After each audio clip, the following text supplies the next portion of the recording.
And the next quote is one that I apologize that I have confused some of you. It was a message of the Universal House of Justice in which they affirmed the authenticity of a prayer revealed by Abdul Baha while in New York. So I'll invite Nilofer to read for us a prayer for New York. I eagerly anticipate the day when New York will become a blessed spot from which the call to steadfastness in the covenant of God will go forth to every part of the world, thus making that city outstanding from every point of view. Bless thou, O King of Kings, the city of New York. Cause the friends there to be kind to one another. Purify their souls and make their hearts to be free and detached. Illumine the world of their consciousness. Exhilarate their spirits and bestow celestial power and confirmation upon them. Establish there a heavenly realm, so that the city of Baha may prosper, and New York be favored with blessings from the Abha kingdom, that this region may become like the all-highest paradise, may develop into a vineyard of God, and be transformed into a heavenly orchard and a spiritual rose garden. I personally don't care for the city of New York, unlike the rest of my family, but this is the only thing I like about New York.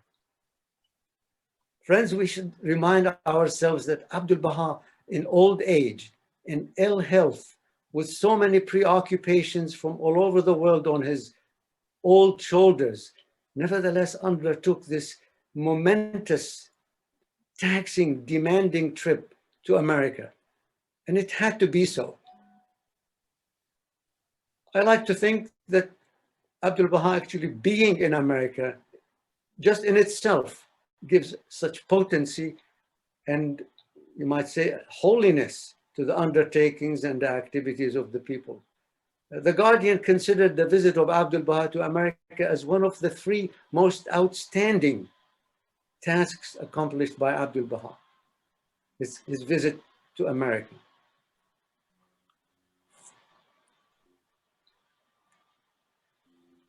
In some of his writings, the Guardian makes a distinction between the behavior of Americans versus the behavior of American Baha'is. Abdul Baha could sense it and alluded to it, but the Guardian could see very clearly that the materialistic mindset of Americans was not acceptable, that the corruption in politics, the inequality of economic opportunity was not becoming. And he made a sharp distinction between American society and American Baha'is. And now I'm gonna, well, before we read some of the passages in which the Guardian alludes to this, you might say one reason why America. You know, America was, is, and will be for the foreseeable future a land which is not, you might say, not exactly very sanctified and holy. The corruption in many aspects. So why would God choose this imperfect country, just for shorthand, this imperfect country, and give it such a profound and everlasting spiritual destiny? Well, I like to believe that God likes to show off his transmuting, that he can take the worst and make the best out of it, that he can take a stone and turn it into a diamond. You know, if you look back in history in Islam, the Prophet Muhammad did not come to the most civilized, the most enlightened people of the world in his time. He came to the most barbaric, savage, uncivilized, girl child killing people, the nomadic warring tribes of Arabia. And he changed them into a unified spiritual force that conquered half the world. This is part of the transmuting power of the Word of God, that he takes a brick and turns it into a ruby. So Quote number 9 from The Advent of Divine Justice, page 15. Dearly beloved friends, great as is my love and admiration for you, convinced as I am of the paramount share which you can and will undoubtedly have in both the continental and international spheres of future Baha'i activity and service, I feel it nevertheless incumbent upon me to utter at this juncture a word of warning.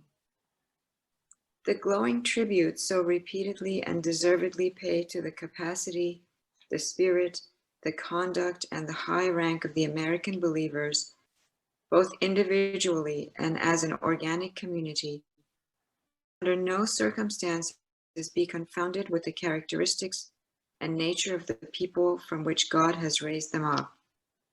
A sharp distinction between that community and that people must be made, and resolutely and fearlessly upheld if we wish to give due recognition to the transmuting power of the faith of Baha'u'llah in its impact on the lives and standards of those who have chosen to enlist under his banner. Otherwise, the supreme and distinguishing function of his revelation, which is none other than the calling into being of a new race of men, will remain wholly unrecognized and completely obscured. Glowing tribute, capacity, the spirit, conduct, and high rank of the American believers. Those American believers, us, we must imbue all Americans with these qualities. Teaching the faith in America is really creating from them a new race of men. We want all Americans to be imbued with the capacity, the spirit, the conduct, and high rank that befits Americans working to fulfill this extraordinary destiny. A new race of men.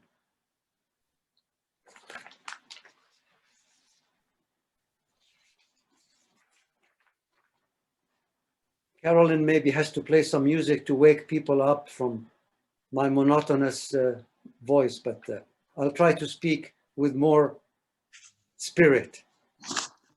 Quote number 10 is from The Advent of Divine Justice, page 85.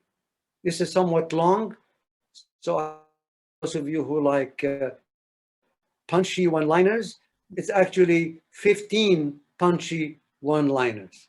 Niloufar, please.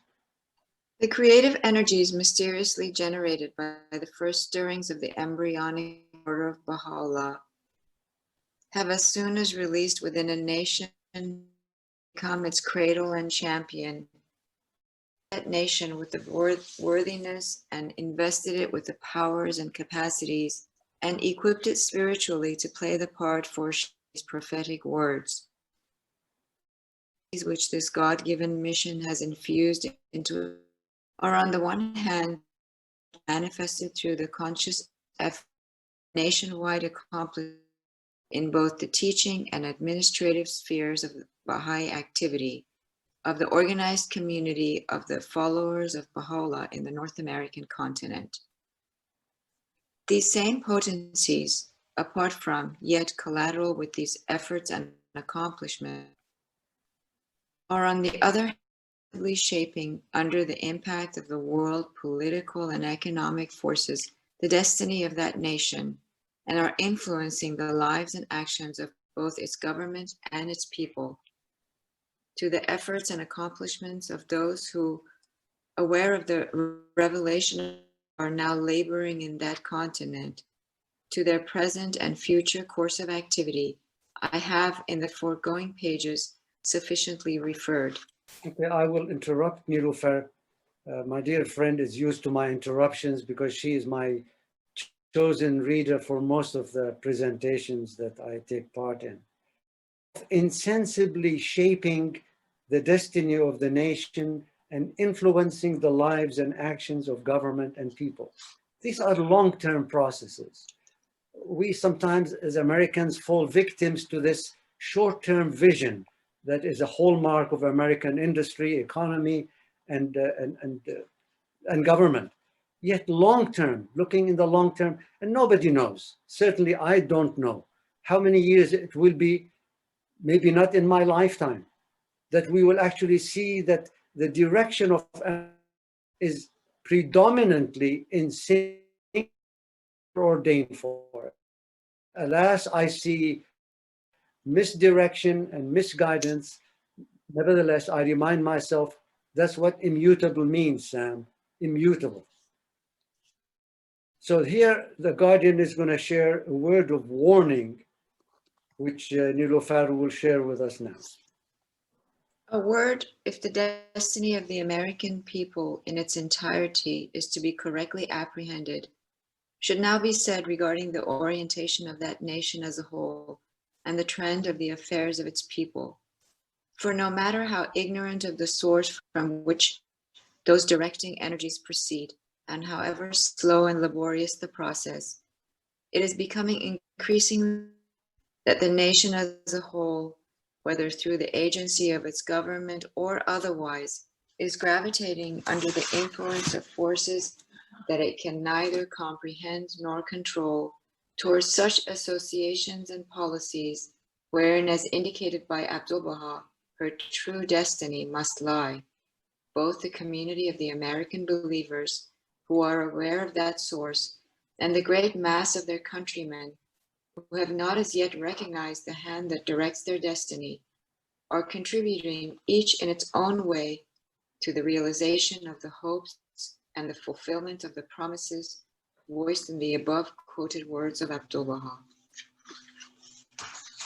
Friends, I remind myself that from the beginning of creation, God had a plan and purpose for this planet. And he has influenced the direction of this movement of the people in this planet Earth in indirect and indirect ways.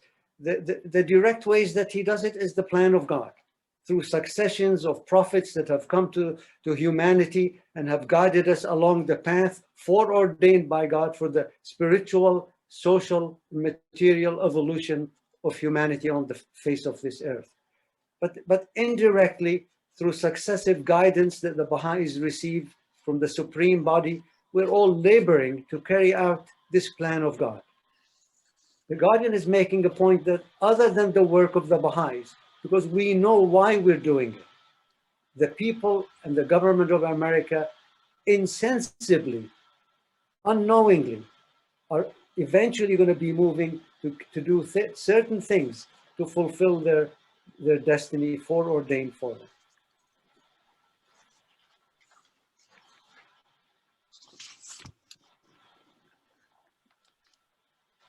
You know, Woodrow Wilson, an American president, that historians have recently graded him down to less than average, because for whatever he did or didn't do, according to the prism of current historical events, he is considered a mediocre president.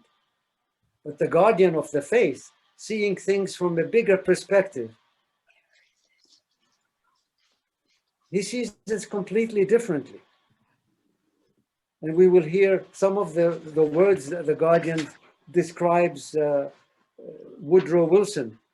But he said that this is one of the greatest achievements of America when Woodrow Wilson's 4 points led to the League of Nations.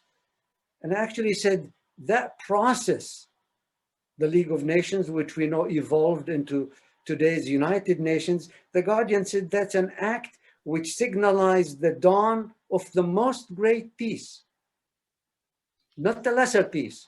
It signalized the dawn of the most great peace, the initiation of the conference in San Francisco, locating United Nations in New York. The Guardian said that was this splendid initiative which marked yet another milestone in the evolution of the American nation towards its destiny.